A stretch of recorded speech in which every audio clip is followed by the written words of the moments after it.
हम लोग को कार्यालय वापस नहीं मिल रहा है, कार्यालय हम लोग का ही था, वो लोग वहाँ पे घुस गए थे। तो हम हमेशा यही चाहेंगे कि अच्छे से अच्छा हमारा फोकस इंफ्रास्ट्रक्चर और इन्वेस्टमेंट पे रहे, ताकि हमारे युवाओं को भी रोज़गार के लिए इक्वल अपॉर्चुनिटीज़ मिले। हमें लगता है कि कैंपेन स्ट्रैटेजी में थोड़ा गड़बड़ हो सकता है। नमस्कार, आप देख रहे हैं फर्स्ट बिहार। मैं हूं आपके साथ सैलन कुमार। देखिए, बिहार के युवा सांसद पहली बार लोकसभा गई है, शांभवी चौधरी लोजपा आर की है। हम उनसे सीधे बातचीत करेंगे। विशेष राज दर्जा का मांग सब पार्टी, तमाम विपक्ष हो या पक्ष हो, तमाम पार्टी उठा रही है। आपके सहयोगी दल के हैं जीतन राम मांझी, केंद्रीय मंत्री भी हैं।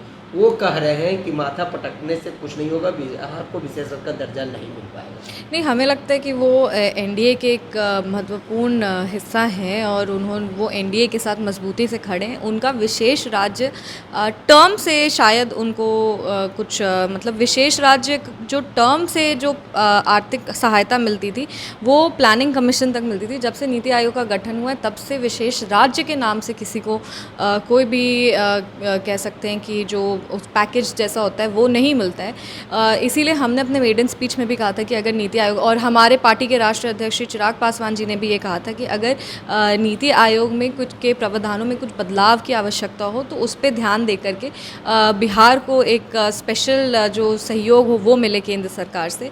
तो हम मानते हैं कि नहीं, ये बिल्कुल होना चाहिए। विशेष राज्य से हमारा ये मतलब है कि एक बूम हमारे इकोनॉमी को मिले, आर्थिक सहायता मिले, ताकि हम जो बिहार राज्य के विकास की गति है वो और तेज़ी से आगे बढ़े और आने वाला बिहार जो है वो अच्छा तैयार हो और आने वाली पीढ़ी को मतलब इक्वल अपॉर्चुनिटीज़ मिले, ग्रोथ का, इंफ्रास्ट्रक्चर, इन्वेस्टमेंट, ये सब और बेहतर तरीके से हो। ये हमारा विनम्र अनुरोध है। बजट सत्र चालू होने वाला, जिसमें आप भी जाएंगे लोकसभा में। शांभवी को अगर मौका मिला तो बिहार के लिए क्या मांग सकते हैं? नहीं, हम तो हमेशा, मेरा एक जो है ये हम मानते हैं कि युवाओं का एक यहाँ पे रोज़गार का एक बहुत बड़ा मुद्दा है जो बार बार उठाया जा रहा है और युवाओं का प्रतिनिधित्व करते हैं, महिलाओं का प्रतिनिधित्व करते हैं हम हमेशा यही चाहेंगे कि अच्छे से अच्छा हमारा फोकस इंफ्रास्ट्रक्चर और इन्वेस्टमेंट पे रहे, ताकि हमारे युवाओं को भी रोज़गार के लिए इक्वल अपॉर्चुनिटीज़ मिले।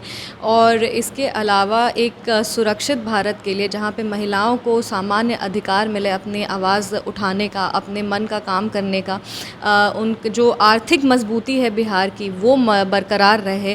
बिहार आर्थिक जो बिहार वासी हैं उनकी आर्थिक स्थिति बेहतर रहे, जिससे बिहार का सामाजिक स्थिति भी बेहतर हो जाए, ये हमारा मांग रहेगा और यही हमारी प्राथमिकता रहेगी। और आने वाले बजट में भी हम बुलंदी से सिर्फ सामान्य अधिकार की, युवाओं के रोज़गार की, इन्वेस्टमेंट की, इंफ्रास्ट्रक्चर की, हेल्थ का, एजुकेशन, स्वास्थ्य और शिक्षा जो सबसे ज़रूरी है हमारे समाज के लिए, उसकी, यही सब के लिए कि स्वास्थ्य और शिक्षा सब तक पहुंच पाए, सबको उसका जो है ना, सब लोगों तक शिक्षा और स्वास्थ्य पहुंच पाए, सब लोगों को उसका लाभ मिले, यही हमारी प्राथमिकता रहेगी। चलिए, आप राष्ट्रीय लोक जनशक्ति पार्टी जो कार्यालय अब वो पशुपति के पास था, अब वो बिहार सरकार ने आपकी पार्टी को, लोजपा आर को दे दिया है। मगर श्रवण अग्रवाल है राष्ट्रीय प्रवक्ता, उन्होंने प्रेस कॉन्फ्रेंस करके कहा ना नोटिस आया है, ना खाली करने जा रहे, चिराग को ये पार्टी कार्यालय नहीं मिलेगा। देखिए, वो हमें वापस नहीं मिला, वो हमारा ही कार्यालय था शुरू से। एक ही लोक जनशक्ति पार्टी है, वो हमारा लोक जनशक्ति पार्टी है और ये जनता ने भी बता दिया है।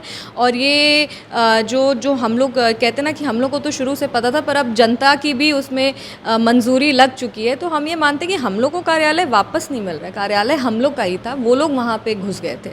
तो जो अब ऑब्वियसली जो इलीगली या फिर जो गलत तरीके से घुसेंगे उनको तो कभी ना कभी सरकार निकालेगी ना। न्यायालय जाएंगे, जाने दीजिए, जहाँ जाना जाने दीजिए। जब जनता हमारे साथ है और जब सरकार हमारे साथ है तो हमें किसी चीज़ का डर नहीं है। सवाल लेंगे, रुपौली में उपचुनाव हुआ, एनडीए भी हारी, वहाँ इंडिया गठबंधन भी हारी, अब निर्दलीय प्रत्याशी वहाँ से जीते, कहाँ चूक हुई? हमें लगता है कि कैंपेन स्ट्रैटेजी में थोड़ा गड़बड़ हो सकता है, क्योंकि एनडीए का बहुत शानदार प्रदर्शन रहा है लोकसभा चुनाव में। आप देख सकते हैं सारे राज्यों में से बेहतरीन परफॉर्मेंस बिहार ने दिया है।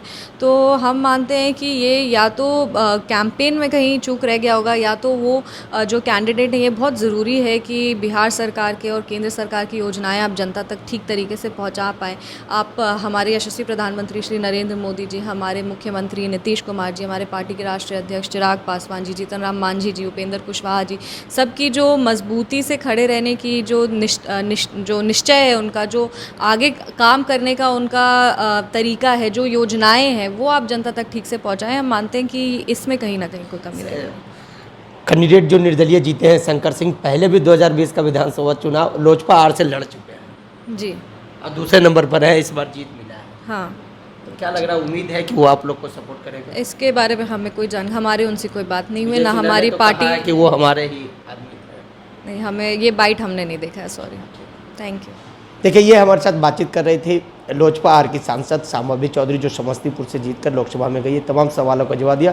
तमाम खबरों के साथ बने रहे फर्स्ट से शरण कुमार। 26 वर्षों में 17,000 से अधिक डॉक्टर बना चुका बिहार एवं झारखंड के छात्रों एवं अभिभावकों के बीच सर्वाधिक विश्वसनीय एवं लोकप्रिय संस्थान गोल, नेशंस लीडिंग इंस्टीट्यूट। हमारा विश्वास गोल के साथ।